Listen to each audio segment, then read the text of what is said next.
नमस्कार दोस्तों, मैं Sandeep Trivedi the story of recording club part 102 लेकर के आज आप सबके बीच में हाजिर हूँ। हमेशा की तरह शुक्रवार है तो मेरा आना भी ज़रूरी। और आज क्या है? आज है 19 जून 2020। वाह, मतलब 19-20 एक फिल्म आई थी दोस्तों, 102 नॉट आउट। तो रिकॉर्डिंग क्लब स्टोरी भी नॉट आउट है, और ये नॉट आउट इसलिए है क्योंकि आप इसको सुन रहे हैं। जिस दिन आप सुनना बंद कर देंगे तो उस दिन स्टोरी भी बंद हो जाएगी। तो आज सबसे पहले स्टोरी पर आऊँ उससे पहले हमारे YouTube के साथियों से कुछ बात कर लूँ। अक्सर मैं देखता हूँ जब हम वीडियोस अपलोड करते हैं, चाहे वो वर्कशॉप के हों चाहे टेक्नोलॉजी के हों, कई साथी रिकॉर्डिंग क्लब में जुड़ने के लिए कहा करते हैं। तो मैं कोई तरीका निकालूंगा जिससे आपको चैनल पर भी दिख जाए नंबर। मैं यहाँ भी बता रहा हूँ और हम कोशिश करेंगे हमारे हर वीडियो में बताएं। और वैसे मैं चैट के आंसर में लिख भी देता हूँ। तो रिकॉर्डिंग क्लब का जो ऑफिस का नंबर है 7737868659। मैं रिपीट कर रहा हूँ 7737868659। इस नंबर पे आप मंडे टू फ्राइडे सुबह 11 बजे से शाम 6 बजे तक कांटेक्ट कर सकते हैं। तो उसमें आप रिकॉर्डिंग क्लब क्या करता है, रिकॉर्डिंग क्लब व्हाट्सएप ग्रुप से कैसे जुड़ना है, ये सारी जानकारियाँ आपको मिल सकती हैं। इसके अलावा आप मुझे मैसेज कर सकते हैं कभी भी व्हाट्सएप पर। मेरा मोबाइल नंबर है 9414868659। खैर, तो साथियों, बात चल रही थी पुष्कर कन्वेंशन की। कभी कभी मन करता है मैं थोड़ा ब्रेक ले लूँ और स्टोरी के लिए किसी और से कहूँ, लेकिन जब जो समय निर्धारित है जिसके लिए, वो उसी समय आना होगा। तब तक तो आप सबको मुझे ही सुनना है। जो सुनते हैं उनके लिए, जो नहीं सुनते उनके लिए तो कोई बात ही नहीं है। वापस स्टोरी के लिसनर्स की संख्या पहले वाले रूप में आ गई है, यानी वही 80, 85, 90 के आसपास लोग सुन रहे हैं। तो हो सकता है कि हमेशा मैंने देखा है जो एक ये ख़ास नंबर जो होते हैं ना, जैसे the story of recording club part 25, part 50, part 75 या पार्ट 100, इस तरह के ऑडियोज़ को बहुत ज़्यादा सुना गया है। शायद साथियों को भी ये लगता होगा कि भाई इनमें कुछ ख़ास होगा, लेकिन हमारे पास कुछ भी ख़ास है नहीं। बस हमारे पास आप सबका साथ है, ये महत्वपूर्ण है। बहरहाल आज हम बिल्कुल उस मुकाम पर आ गए हैं साथियों जहां the story of recording club में पुष्कर कन्वेंशन जब शुरू हुआ उस समय की घटनाओं और उसके होने के दौरान की घटनाओं का जिक्र करना है। तब व्हाट्सएप ग्रुप का नाम रिकॉर्डिंग अजमेर था, संगठन रजिस्टर्ड नहीं था, किसी और का बैनर था, ये सब मैं आपको बता चुका हूं। और कन्वेंशन की डेट थी 25-26 फरवरी 2017 और 24 फरवरी से साथियों का आना था। तब तक 24 फरवरी तक जो ज़रूरी सामग्रियां थी वो पहुंचा दी गई थी। 24 फरवरी को कई चक्कर काटे गए अजमेर आने के लिए, सामान लाने के लिए, वॉलेंटियर्स को लाने के लिए, हमारे रीडर्स को लाने के लिए। और कुछ एक साथी ऐसे थे जैसे डॉक्टर RS पानवरिया जो भोपाल से पधारे थे, वो आ नहीं, मतलब उनको दिक्कत हो रही थी, तो उन्हें भी कन्वेंशन स्थल तक लाने की व्यवस्था की गई। इस तरह से और साथियों ने जिन जिन ने संपर्क किया उन्हें भी ये सब सूचनाएं दी गई। और मैं ये भी बता चुका हूं कि 2 भवन इसके लिए निर्धारित किए गए थे, रिजर्व किए गए थे। एक तो पीपानंद आश्रम और दूसरा था प्रेम प्रकाश आश्रम। दोनों ही आमने सामने हैं और प्रेम प्रकाश आश्रम बहुत ज़बरदस्त है। दोबारा कभी अगर पुष्कर में प्रोग्राम हुआ तो हम प्रयास करेंगे कि प्रेम प्रकाश आश्रम में ही उसकी व्यवस्था की जाए, लेकिन कोरोना पता नहीं होने देगा या नहीं देगा। अब तो कभी कभी संदेह होता है, इतने इतने वेबिनार्स और ये सब हो रहे हैं, तो कन्वेंशन वाला जो कॉन्सेप्ट है वो तो शायद ख़त्म ही हो जाएगा। केवल रिकॉर्डिंग क्लब का ही नहीं, बल्कि जो संगठन केवल प्रोग्राम के नाम पर ही चला करते थे, उन्हें सोचने की आवश्यकता है कि क्या होगा। रिकॉर्डिंग क्लब की एक अच्छी बात यह है कि पहले दिन से हमारा काम ऐसा है कि हमें ना तो कोई प्रोग्राम की चिंता, न कहीं पे साथियों को एकत्रित करने की चिंता, क्योंकि जो काम है उस काम की बदौलत साथी अपने आप साथ आते गए। तो आज सोचता हूं तो बड़ा अच्छा लगता है। तब लगता था अरे यार काश अपने आप ही कुछ होता ऐसा, हमेशा साथ लोग होते, सब अपने अपने घरों में हैं, दूर हैं, मिलना जुलना नहीं हो पाता है। लेकिन अब लगता है कि वो उस समय जो दूरदर्शिता दिखाई गई इस कॉन्सेप्ट के साथ रिकॉर्डिंग अजमेर व्हाट्सएप ग्रुप को शुरू किया गया, कहीं ना कहीं आज जाकर के वो सार्थक है, क्योंकि आज साथियों को भी रिकॉर्डिंग क्लब से लाभ लेने के लिए कहीं जाने की जरूरत नहीं है और रिकॉर्डिंग क्लब को भी साथियों को लाभ देने के लिए कहीं जाने की जरूरत नहीं है। खैर, तो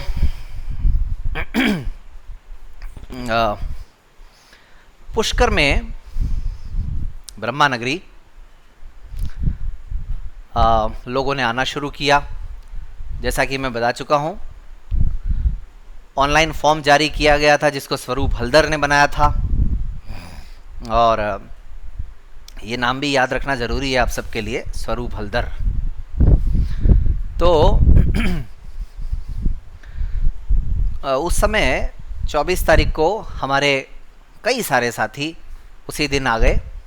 शाम को उनके लिए खाने की व्यवस्था की गई थी, पूड़ी सब्जी और जो भी होता है, सिंपल मिर्ची वगैरह, क्योंकि अच्छा जिनको चपाती चाहिए थी उनके लिए चपाती और ये सब हलवाई वगैरह से व्यवस्था हो गई थी। गैस वगैरह रख दिए गए थे, बर्तन वर्तन सब हलवाई के ही थे या पीपानंदा आश्रम वालों के लिए थे। खाने की व्यवस्था वहीं पर थी, और जिनको प्रेम प्रकाश आश्रम में रुकना था उनकी भी सब लंच और डिनर की व्यवस्था पीपानंदा आश्रम में ही थी। ये मैं बता चुका हूँ आप सबको। उस दिन ऐसी कोई अप्रत्याशित दिक्कत भी सामने नहीं आई, क्योंकि पहला दिन भी नहीं था, साथियों का केवल आना ही था। उनको रूम्स वगैरह बताए गए, रूम्स में एडजस्ट किया गया, जो जिस रूम में रहना चाहता था उनको उसके अकॉर्डिंग रहने दिया गया। लगभग 8 साथियों को, और अटैच लेट बाथ थे हर कमरे में, ये भी आप सुन चुके हैं पहले। तो जो साथी, जो ग्रुप साथ में रहना चाहता था उन्हें साथ में ठहरा दिया गया, ताकि आपस में मिलना जुलना प्रोग्राम के बाद भी साथियों का चलता रहे।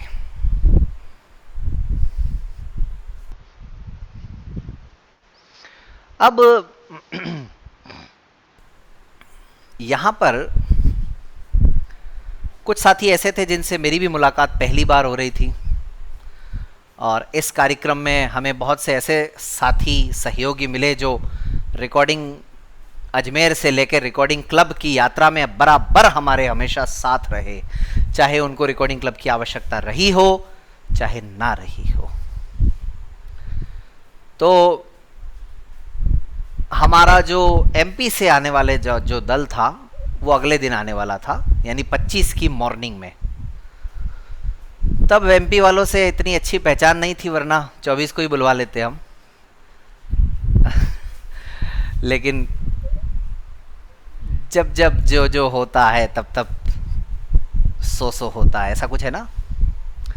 तो मोमेंटोज हो गए, या फिर जो राशन था और भी जो सामग्रियां थी, सीडीज़ वगैरह जो लानी थी। एक मैंने आप सबको बताया था कि सीडीज़ हमें बना के डीवीडीज़ बना करके देनी थी, तो मैंने अपना कंप्यूटर भी मैं वहीं ले गया था, सीपीयू, कीबोर्ड और स्पीकर्स। लैपटॉप उन दिनों मेरे पास था नहीं, तो अपना कंप्यूटर भी मैं वहाँ ले करके गया था, और सीडीज़ भी 100 सीडीज़ डीवीडीज़ जो है वो ले करके गया था। यानी आप सोचिए कि तैयारी किस स्तर पर चल रही थी। तो ये प्रश्न अपनी जगह अभी तक कायम है इस समय तक कि भाई ये खर्च कहाँ से वहन किया जाएगा। 26 फरवरी को तो सारे बिल लेकर के आ जाएंगे सामने, चाहे वो वैन वाला, रसोई, वो हलवाई हो, टेंट वाला हो, माइक वाला हो या कोई और हो। एक आध तो स्थिति ऐसी हुई जिसने हमें कहा था कि भाई निःशुल्क करेंगे आपके लिए सब कुछ, बाद में उन्होंने भी पैसे मांग लिए।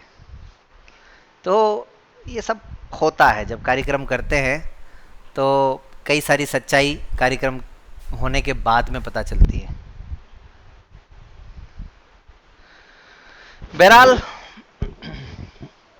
जैसा कि मैंने बताया आप सबको कि 24 तारीख की रात में एक ऐसी घटना हुई, उस घटना के बाद इतना तो यकीन हो गया था कि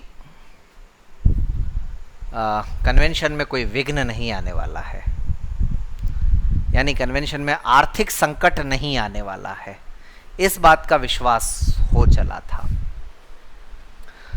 मैंने आप सबको ये भी बताया कि पीपानंदा आश्रम में हम लोगों ने कुछ साथियों को रोका था, ज़्यादातर को वही रोका था, और कुछ हमारे ऐसे साथी थे जो हमें लगता था कि थोड़ा सा वो या तो स्पीकर्स हैं या फिर हमारे अच्छे सहयोगी हो सकते हैं या फिर जो रूम का किराया वहन कर सकते हैं, ऐसे साथियों को हमने प्रेम प्रकाश आश्रम में ठहराया। रात को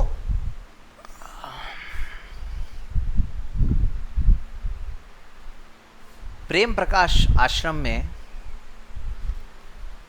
हमारे 4 साथियों ने मुझे बुलाया, जिनमें से 2 तो मेरे मित्र की तरह ही थे, मित्र ही थे बल्कि, और 2 में से एक मेरे सीनियर थे और एक से मैं परिचित नहीं था। और करीबन 10 बज रहे थे उस समय रात के। सारी व्यवस्थाएं हो चुकी थी, सब लोगों को रूम मिल चुका था, जो जहां जिसको जाना था वो जा चुका था। तो जब मैं वहां पहुंचा तो वहां पर प्रतीक भाई, शरद भाई, पीयूष भाई और चेतन शर्मा जी, ये 4 लोग मौजूद थे। और इन्हीं लोगों ने मुझे बुलाया था। प्रतीक भाई का मुझे कॉल आया था कि आप आइएगा मिलने। कॉन्सेप्ट अच्छा था, राजस्थान के लिए नया था। हमारा भी प्रयास ये था कि राजस्थान के ऐसे साथी जिन्होंने अपनी योग्यता से समाज में अपना एक अलग मुकाम हासिल किया है, उन्हें इस कार्यक्रम से जोड़ा जाए, चाहे उसके लिए फ़ोन ही क्यों ना करने पड़े कई। और मैंने पर्सनली, मैंने बताया था ना, कई लोगों को फ़ोन किया, करीबन मतलब 50-60 लोगों को मैंने कम से कम फ़ोन किए होंगे पर्सनली। तो बातचीत के दौरान ये सब बातें हुई, संदीप भाई कैसे हुआ ये वो, और उस समय इधर साथियों की व्यवस्था और बाकी चीज़ों को मैनेज करने में पीपानंदा आश्रम में अर्पण भाई लगे हुए थे। तो मैं और मेरा साथी, आप समझ गए होंगे मैं किसकी बात कर रहा हूँ, भानु प्रताप। कहीं मुझे आना जाना होता था तो वही मेरे साथ होता था। और भानु का रोल इन कन्वेंशंस में क्या रहा है ये आपको आगे आने वाले समय में और स्पष्ट हो जाएगा। तो वहाँ जब मैं पहुँचा तो ये सारी बातचीत हुई कि बढ़िया है, अच्छा प्रोग्राम डिज़ाइन किया है, किस तरह का है, क्या सेशंस हैं, ये वो। हालांकि ये सारी इन्फॉर्मेशंस पहले से सर्कुलेट कर दी गई थी, लेकिन एक औपचारिकता जो होती है बातचीत की, परिचय हुआ। चेतन सर चूँकि अजमेर अंध विद्यालय से पढ़े हुए हैं, इसलिए उनके नाम से तो मैं परिचित ही था पहले से, और शायद 1-2 बार मुलाकात भी कहीं हुई है जयपुर में ही। और हमारे कई सारे साथियों के वो परिचित बैंक में जॉब करते थे उस समय। प्रतीक भाई, शरद भाई से तो दोस्ती थी, मैंने कहा, तो उनकी तो कोई दिक्कत नहीं थी। पीयूष भाई मेरे लिए नया नाम थे, उनसे परिचय हुआ। पीयूष भाई एयू स्मॉल फाइनेंस बैंक में एक अच्छी पोजीशन पर आज भी काबिज हैं, और उन्होंने CSR के क्षेत्र में बहुत काम किया है। दृष्टिबाधित हैं, जयपुर से ही हैं वो भी। तो मेन मुद्दे की बात आई कि संदीप भाई ये सब खर्च वर्च कैसे हुआ, मतलब जो पैसा है वो कैसे मैनेज होगा, कैसे लगाया जाएगा। अब यहाँ पर मेरा जो कॉमन सेंस है वो मेरे लिए बहुत काम आया। अगर आपने इस स्टोरी को शुरू से सुना है तो यही कॉमन सेंस 2011 में मुझे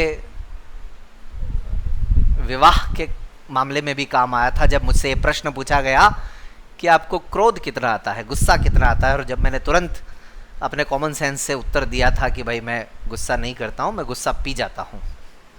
और यही जवाब कहीं ना कहीं मेरे लिए आगे जा कर के मुझे पसंद करने का आधार बना। बहरहाल तो ये जब प्रश्न आया मेरे सामने, वो सब बात अपनी जगह है कि प्रतीक भाई शरद भाई से फ़ोन पे बातें होती थी और कैसे होगा क्या होगा ये वो अपना इनपुट्स देते थे, अपनी सलाह देते थे, और हमें ये सेशन करना है, वो है, यूँ है। तो जब ये प्रश्न आया तो मुझे लगा इसका मतलब ये प्रश्न पूछने के पीछे कहीं ना कहीं मंशा ये है कि एक ईमानदार प्रयास है और उस प्रयास में कोई कमी नहीं होनी चाहिए, और इस कार्यक्रम में जो साथी हम लोग लगे हुए हैं हमारा किसी तरीके से नुकसान नहीं होना चाहिए। मैंने उसको पॉजिटिव वे में लिया। हालांकि आपके मन में आ रहा होगा कि यार बहुत सारे ऐसे लोग भी होते हैं जो केवल यूं ही पूछते हैं, लेकिन वो व्यक्ति व्यक्ति पर निर्भर करता है। इन लोगों की साख अच्छी है, विश्वसनीयता बनी हुई है, तो मुझे, और मेरे दोस्त हैं तो मैं जानता भी हूँ उनके नेचर के बारे में भी। तो उस समय की बात कर रहा हूँ मैं, आज की बात नहीं कर रहा हूँ, उस समय की बात कर रहा हूँ, 2017 की। तो उस समय जब ये प्रश्न आया कि भाई खर्च कैसे होगा, तो मैंने फिर जो कुछ था वो बिल्कुल सही सही बता दिया। मैंने कहा भाई अभी तक तो हम लोगों को यही उम्मीद है, एक तो 16,500 रुपये जो विपुल भाई के माध्यम से मिले हैं, इसके अलावा किसी का कुछ नहीं पता। रजिस्ट्रेशन 100 रुपये रखा गया है सबके लिए, तो रजिस्ट्रेशन से जो भी आएगा 4-5 हज़ार वो, और कुछ साथी ऐसे भी थे जिन्होंने ये भी कहा था कि भाई हम जो है अलग से भी मदद करेंगे इस कार्यक्रम के लिए, तो वो 4-5 हज़ार 6 हज़ार की वो अगर मदद मिल जाती है 8-10 हज़ार की, तो वो इस तरीके से यही अभी तक है। और उन्होंने पूछा भाई कि कहाँ कहाँ क्या क्या लगना है, मैंने वो भी बता दिया कि हमको ये जगह फ्री में मिल गई है। प्रेम प्रकाश आश्रम का जो लगना है वो तो उनको पता ही था, क्योंकि पहले से ही वो तो हम लोगों ने उसको तो कुछ प्रचार इस प्रकार किया था कि जो वहाँ रहेगा वो उसका वहन खुद करेगा। तो हाँ, हालांकि कुछ लोगों को इसमें छूट दी गई या छूट ले ली गई, वो अलग कहानी है। तो इन साथियों ने जो कहा उस रात वो मेरे लिए बड़ा महत्वपूर्ण था। अब आप कहेंगे ये 2 सेकंड की बात के लिए 20 मिनट क्यों खर्च किए गए, लेकिन कई बार घटनाएं परिस्थितियों को सुनने के बाद स्पष्ट हो पाती हैं, और कब कब क्या हुआ है ये भी समझना बड़ा आसान हो जाता है। उन्होंने कहा कि चारों साथियों ने, चेतन सर ने सबसे पहले, कि संदीप भाई आप बिल्कुल चिंता मत कीजिए, आपको किसी भी तरीके से इस कार्यक्रम में कोई दिक्कत नहीं आएगी। ख़ासकर आर्थिक जो मामला है आपके लिए वो कल सब व्यवस्था हो जाएगी, आप निश्चिंत रहिए। उन्होंने कुछ अपने इनपुट्स दिए कि सुबह इंट्रोडक्शन सेशन में ये करिएगा, वो करिएगा, अनाउंस करिएगा इस तरह से, या इस बारे में बोलिएगा। मैंने कहा ठीक है, बोल दूंगा, अच्छी बात है। इस बीच में हमारे एक और साथी थे, अक्षय भाई जोधपुर से, उन्होंने भी ये कहा था कि मैं कुछ सहयोग करूंगा, लेकिन क्या करूंगा ये मुझे नहीं पता था, और ऐसे किसी से पूछ भी नहीं सकते हैं।